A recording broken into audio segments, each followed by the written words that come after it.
Morning, October 7, Thursday. Naka-deliver ng cookies, tapos nakatakbo rin ng konti. Tapos nagsimba lang. Daily devotion, Proverbs 27:17. Medyo paborito ko to. So siya pang lalaki kasi.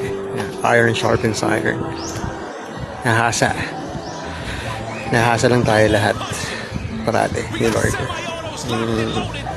Whatever challenges we have, or yung mga pagsusubok, or minsan pag humihingi tayo tapos hindi nasasagot pa natin, hindi sinasagot yung mga prayers natin kasi namang hindi pa oras yun.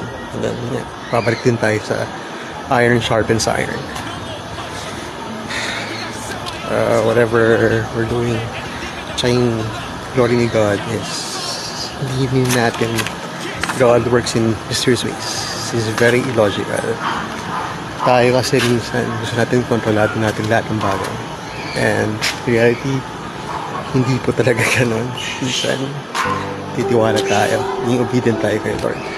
And then, just be obedient. Gusto kong sabihin sana is tiwala at biyayaan tayo. Pero gusto ko rin sabihin na minsan we do things that we shouldn't do things dahil may gusto tayong mangyari.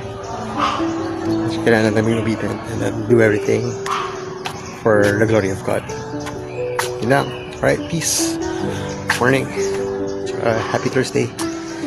Alright, have a blessed week ahead. Morning.